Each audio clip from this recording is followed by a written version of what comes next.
여러분, 2026년 한국 증시 그냥 좀 오르는 수준이 아니라 퀀텀 리프, 즉 양자도약이 온다는 아주 대담한 전망이 나왔습니다. 이게 화항된 꿈 같은 얘기일까요? 아니면 정말로 가능한 시나리오일까요? 지금부터 그 놀라운 예측의 근거를 하나하나 같이 한번 파헤쳐 보시죠. 네, 바로 이 숫자입니다. 5천. 2026년 코스피 목표 지수가 바로 5천이라는 겁니다. 지금이랑 비교하면 와, 거의 2배 가까이 오른다는 얘기잖아요. 도대체 무슨 일이 벌어지길래 이런 숫자가 나올 수 있는 걸까요? 결국 질문은 이거 하나로 모아지죠. 이 엄청난 도약, 이게 대체 어떻게 가능하다는 걸까? 이 예측을 가능하게 만드는 세 가지 아주 강력한 동력이 있다고 하는데요. 지금부터 하나씩 제대로 뜯어보겠습니다. 자, 그럼 제일 먼저 숫자부터 봐야겠죠. 이 퀀텀 리프라는 게 그냥 희망회로가 아니라 정말 근거가 있는 얘기인지 데이터를 한번 직접 들여다보겠습니다. 자, 보세요. 제일 흥미로운 게 뭐냐면 코스피 5천. 이게 그냥 한두 군데서 한번 질러보자 하는 얘기가 아니라는 거예요. KB증권, 한국투자증권, 심지어 유안타증권까지 이름만 들어도 알만한 주요 증권사들이 전부 다 마치 짠 것처럼 역사적인 강세장을 가리키고 있단 말이죠. 이건 그냥 좋을 것 같다 수준을 넘어서 시장의 큰손들이 어떤 거대한 흐름에 공감하고 있다는 아주 강력한 신호로 봐야 합니다. 아니 그럼 이 자신감은 도대체 어디서 나오는 걸까요? 그 비밀은 바로 이 세 가지가 완벽하게 맞아떨어지는 퍼펙트 스톰에 있습니다. 첫째, 폭발적인 기업 실적. 둘째, 시장에 풀리는 어마어마한 돈, 바로 유동성이죠.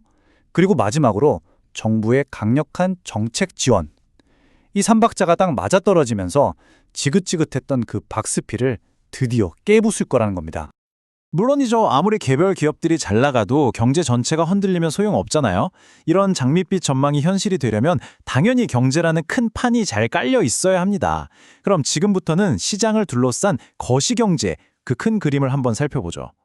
전문가들이 2026년 경제를 뭐라고 부르냐면요. 바로 준 골디락스 상태라고 합니다. 혹시 골디락스 일하기 아세요?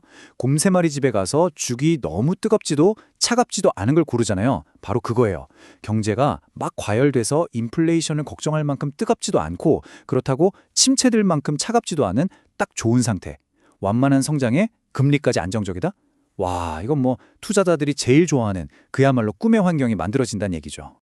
실제 데이터를 보면 이게 그냥 하는 소리가 아니란 걸 알 수 있습니다. GDP 성장률은 다시 올라오고 금리는 내려갈 걸로 보이죠. 근데 여기서 진짜 중요한 게 뭐냐면 바로 환율이에요. 원달러 환율이 1,400원 밑으로 안정된다? 이게 외국인 투자자들한테는 어떤 의미일까요? 똑같은 주식을 사도 더 싸게 사는 환율 세일 기간이 열리는 겁니다. 주가가 오르면 당연히 좋고 환율까지 떨어져서 환차익까지 얻는다? 이건 뭐 안 살 이유가 없는 거죠. 정말 매력적인 시장이 되는 겁니다. 자, 이렇게 판은 깔렸습니다. 그럼 이 좋은 무대 위에서 실제로 시장을 저 위로 끌어올릴 주역은 과연 누구일까요? 네, 바로 두 개의 아주 강력한 엔진이 기다리고 있습니다. 그 첫 번째 엔진부터 공개하죠. 바로 AI 반도체 슈퍼사이클입니다. 2020년의 주인공은요, 두말할 필요도 없이 HBM4입니다. 이게 그냥 뭐 성능 좀 좋아진 메모리 이런 차원이 아니에요. AI 시대의 심장이라고 불릴 정도의 핵심 기술이고요. 바로 이 기술 하나가 한국 기업들을 글로벌 기술 패권 그 한가운데에 딱 채울 거라는 겁니다. 이 HBM4가 만들어낼 시장 규모가 무려 1조 달러, 우리 돈으로 1,300조 원이 넘을 거라고 해요. 상상이 가시나요? 그리고 이 어마어마한 시장을 놓고 우리에게 너무나 익숙한 두 거인이 자존심을 건 한판 대결을 펼칩니다. 한쪽은 먼저 엔비디아의 손을 잡고 시장을 선점한 HBM의 절대 강자 SK 하이닉스고요. 다른 한쪽은 내가 원조다 하면서 압도적인 생산 능력으로 왕의 귀환을 노리는 삼성전자입니다. 이 둘의 경쟁이 얼마나 치열하겠어요. 그 열기만으로도 시장 전체가 들썩일 겁니다.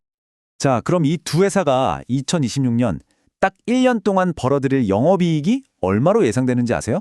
놀라지 마세요. 무려 200조 원입니다. 200조. 이게 감이 잘 안 오실 텐데 웬만한 나라 1년 예산을 그냥 훌쩍 뛰어넘는 돈이에요. 이게 바로 반도체 슈퍼사이클의 힘입니다. 자, 반도체가 앞에서 시장을 힘껏 끌어주는 에이스 공격수라면 뒤에서 든든하게 받쳐주는 또 하나의 강력한 엔진이 있습니다. 바로 수십 년 동안 한국 증시의 발목을 꽉 잡고 있던 아주 고질적인 문제, 이걸 해결하려는 정부의 강력한 의지입니다. 네, 바로 그 유명한 코리아 디스카운트죠.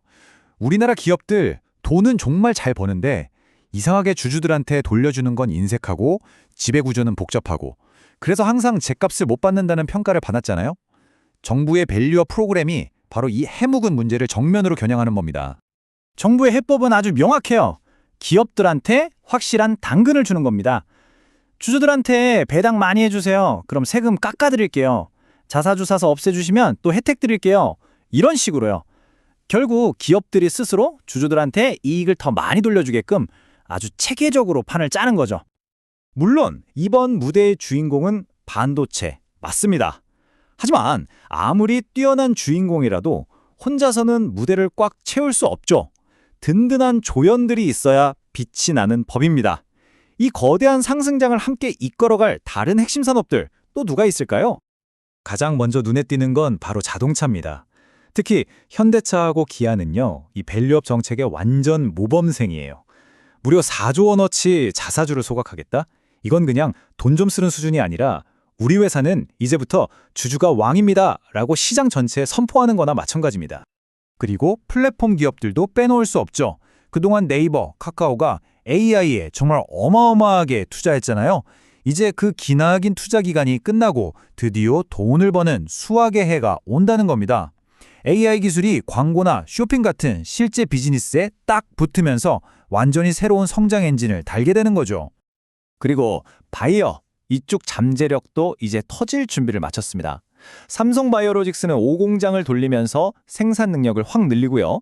셀트리온은 진펜트라라는 신약 하나로 세계에서 가장 큰 시장인 미국을 정조준하고 있습니다.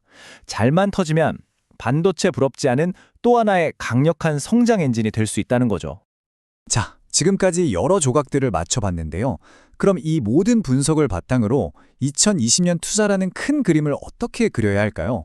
여러분을 위한 핵심 요약, 투자 로드맵을 지금부터 공개합니다. 가장 중요한 건 역시 선택과 집중입니다. 2020년의 주인공은 누가 뭐래도 AI 반도체고요. 정부 정책의 바람을 정통으로 맞는 자동차가 그 뒤를 든든하게 받쳐줄 겁니다.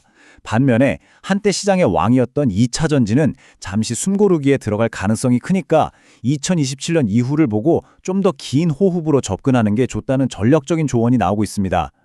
결국 이 모든 분석이 가리키는 결론은 딱 하나입니다.